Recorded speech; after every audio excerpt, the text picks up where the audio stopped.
Hello everyone and welcome to the Commexis Cast Daily for Friday, November 10th, 2017. All the news you need to know from our inbox to yours. I'm Matthew McGrorty, the videographer and podcaster here at Commexis, and today I am joined by the lead strategist at Commexis, Phillip Brooks. Good morning. And the president of Commexis, Len Ward. Good morning. So our first story today, our first two stories today, revolve around Snap's third quarter earnings call. Just to give you some highlights, Snap lost $443 million in the quarter, and its stock is continuing to fall. That said, the CEO, Evan Spiegel, was looking to rebuild its Android app in response to this, as well as redesign the iOS app. A lot of their feedback has indicated that it is, quote, difficult to understand or hard to use. eMarketer had some statistics. They talked about how the user experience may be behind the plateauing user growth. They said that the numbers are going to slide into single digits for new user growth in 2018 at 9.3 and fall to 3.3 by 2021. And Snapchat will have 79.2 million users, US users this year, and the ranks swelling to only 100.2 million US users by 2021. So they're looking at some not too great growth, basically almost none by 2021.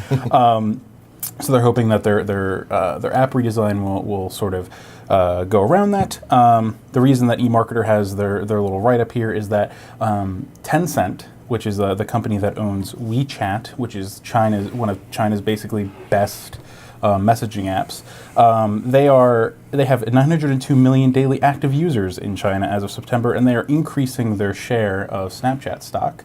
So the thought is that what Snapchat's going to do is, in the redesign, maybe borrow some ideas from WeChat or perhaps form some sort of partnership that would help them do better, basically. I mean, the WeChat app kind of sounds a lot like the Facebook Messenger app in that WeChat has payment processing, they have some e-commerce and wealth management all rolled into one. They do a lot of things. So it'll be interesting to see kind of what Snapchat decides to end up doing with that redesign. Yeah, I mean, I would be curious if I was a user here, what was going on with a Chinese company making that acquisition and how safe you would feel putting all your payment data in there. Mm-hmm.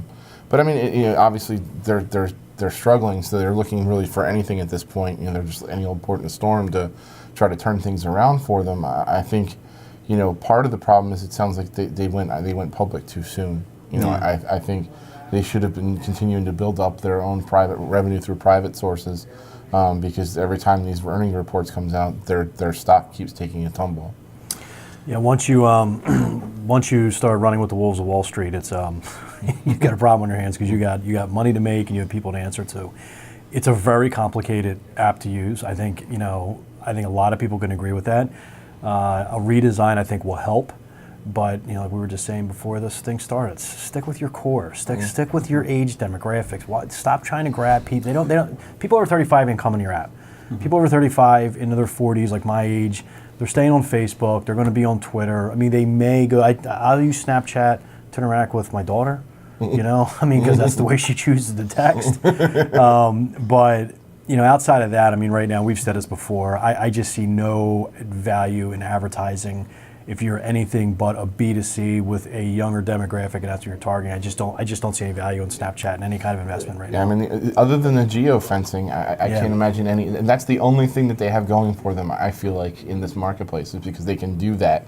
And it's only a matter of time before everybody else starts to pick up on that technology anyway. Yeah, it's a matter for Instagram. It's like, all right, we're going to copy that. I mean, it just really seems like Instagram almost has their playbook, and no matter what they do, nothing's going to change. And you are right. I think they went public way too quick. I mean, this problem's going to continue, and you could be looking at a Twitter type situation with this company if it's not already there shortly. But Snapchat, to me, is going to become basically irrelevant. Yeah, something that Len, you mentioned a little bit earlier about the demographic. Hopefully, Snap mentioned in their earnings call that they're hoping to go after an audience that is 34 and older, as well as some more Android users. From what I'm gaining from these articles, the Snapchat app is not very good on Android, it seems. Not that it's stellar on iOS either.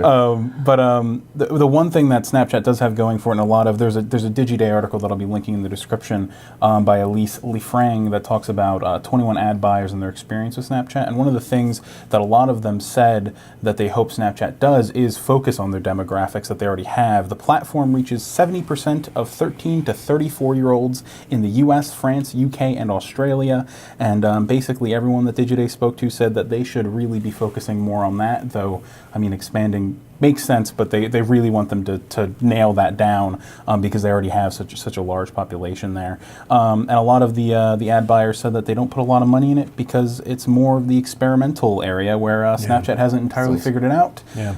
Though they did say that the self-serve ad manager was a good move on their part and is definitely driving down the cost of ads on their platform, which I don't know what they were before that, but I imagine they were expensive. And from what I've read, you had to talk directly to the marketing team at Snap, which could be very cumbersome compared to the self-service ad manager. I wonder how it's doing, the self-service ad. I guess we'll probably know in the next 6 months. I wonder how that's working out. Well, from what the DigiDay article says, a lot of the ad buyers said that it was doing pretty well, and that they were happy with it just because it wasn't going to the marketing team and saying, hey, I need this very specific thing that you have to go through all their creative with.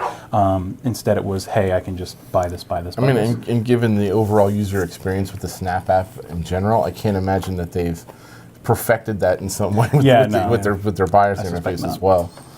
All right, well, for our third story today, Phillip has a thing from Search Marketing Daily about fake reviews influencing consumer buying habits. Yeah, I'm just going to do a real quick one. I just want to pull a couple of interesting stats out of this article. But really, we all know that part of what we do in SEO is to build up citations.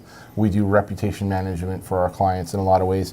And we have a lot of ways to encourage people to give better reviews or to make sure that we're actually getting reviews because we've seen how much value that has for local.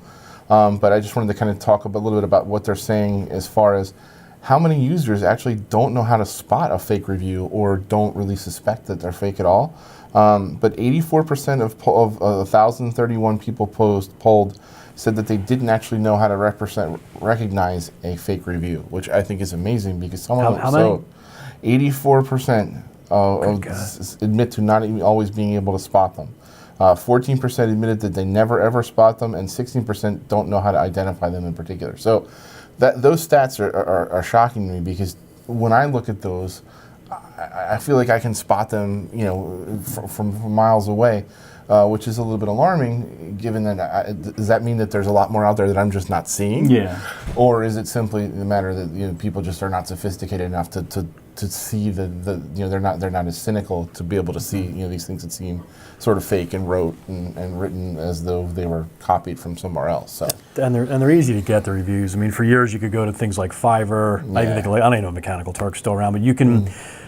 A lot of companies were doing this, but the reality of it is, if you're going to go look at a review and you see 100 great reviews, it's clearly fake. I mean, we even tell our clients, expect to have a negative, expect to have a middle-of-the-road review. There's nothing wrong with getting a negative. It's how you respond to the negative is what makes it look good. You should be, if you have if you're looking for a job or you're looking for a product and everything is just glorification all the way through, it's probably majority of it's fake. There's a huge business behind the curtain of people putting up and leaving fake reviews. That's why I think companies with good, accurate reviews, less is actually a lot more. To me, a telltale signs when I see some company that has 1,000 reviews and they probably haven't served 1,000 people in 10 years. I find that to be a little alarming. Yeah, and I think the key thing really is you have to be a little bit cynical when you look at this. And I think Len's absolutely right. What we look for with these is mostly that it being a negative review is an opportunity to show how you actually respond to your customers.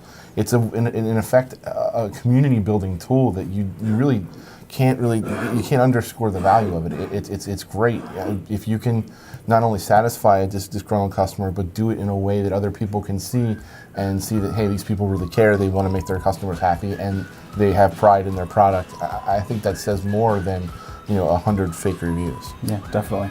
Well, thank you everybody for tuning in to today's episode of the Commexis Daily. Check us out next week for more of the latest trending news. Have a great day and have a great weekend.